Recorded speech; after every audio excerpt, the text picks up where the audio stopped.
सरकारी नौकरी, private job या बिजनेस? क्या आपके मन में भी यह सवाल है कि मुझे सरकारी नौकरी करनी चाहिए, प्राइवेट जॉब में अधिक सफलता मिलेगी, या फिर क्या मुझे बिजनेस की ओर जाना चाहिए? आज हम इसी विषय पर आज की वीडियो में बात करेंगे।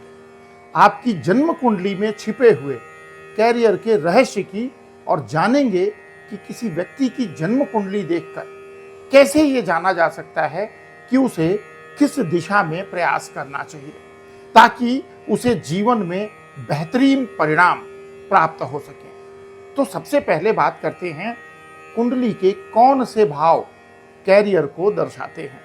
सबसे महत्वपूर्ण भाव है दशम भाव, यानी 10वां घर, जिसको कैरियर हाउस भी कहते हैं।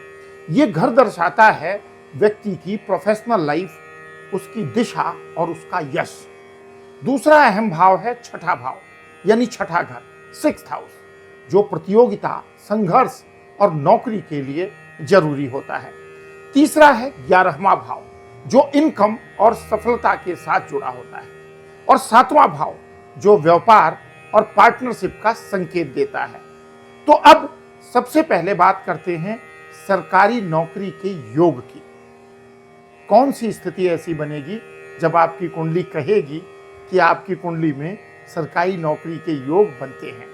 यदि किसी व्यक्ति की कुंडली में दशम भाव में शनि, सूर्य या बृहस्पति की मजबूत स्थिति हो, सूर्य उच्च का हो, विशेषकर मकर, सिंह या मेष राशि में शनि और सूर्य की युति हो, या एक दूसरे से दृष्टि संबंध हो, छठे भाव में मंगल या शनि हो जो प्रतियोगिता में विजय का संकेत देते हैं, या दशम भाव में दशमेश की दशा चल रही हो, जातक का जन्म सूर्य अथवा मंगल के लग्न अथवा राशि में हुआ हो, तो ऐसे जातक को सरकारी सेवा में सफलता मिलने की संभावना बहुत अच्छी होती है।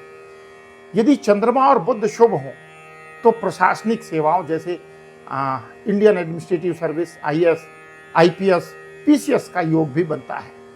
अब जानते हैं प्राइवेट जॉब के योग जन्म कुंडली में कैसे पहचानें। यदि दशम भाव का स्वामी बुध, शुक्र या चंद्रमा हो और यह ग्रह विशेष रूप से तीसरे, छठे या 11वें भाव से जुड़े हों, लग्नेश और दशमेश का संबंध हो और ग्रहों की स्थिति ट्रांसफर, प्रमोशन या बदलाव को दिखाती हो, तो जातक को प्राइवेट सेक्टर में अवसर मिलते हैं। और यहाँ पर संचार यानी communication, media, information technology, management, sales और क्रिएटिव फील्ड्स में प्रगति देखने को मिलती है। अब बात करते हैं व्यापार यानी बिजनेस के योग की। यदि 7वां भाव और उसका स्वामी मजबूत स्थिति में हो और दशम भाव से संबंध बना रहा हो, साथ ही मंगल, राहु और बुध की स्थिति मजबूत हो, तो व्यक्ति स्वतंत्र व्यापार में सफल होता है। यदि चंद्रमा और बुध व्यवसायिक निर्णयों में मदद कर रहे हों, तो जातक में रिस्क लेने और प्लानिंग की क्षमता होती है। ऐसे लोग खुद का काम शुरू करके उन्नति करते हैं। अगर कुंडली में शुक्र, बुध और राहु की युति हो, तो व्यक्ति बिजनेस में बहुत जल्दी ग्रोथ करता है, खास तौर पर फैशन, मीडिया, टेक्नोलॉजी या ऑनलाइन सेक्टर में। अब सबसे अहम सवाल, ये सब हम कैसे तय करें?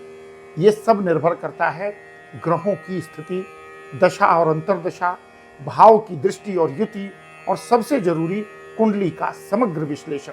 हर व्यक्ति की कुंडली अलग होती है, इसलिए करियर का योग भी अलग होता है। एक खास उदाहरण देखें।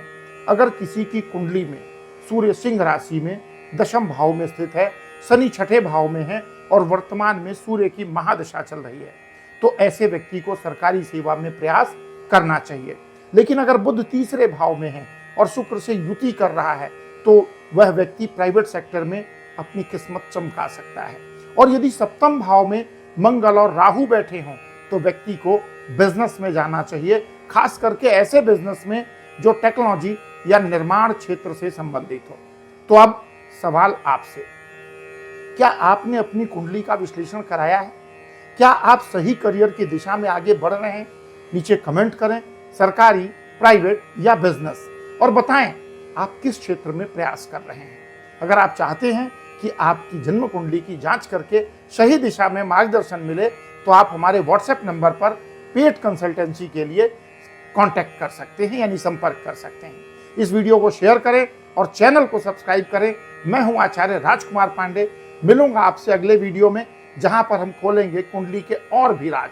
तब तक चमकाइए आप अपने कैरियर को ग्रहों के आशीर्वाद से।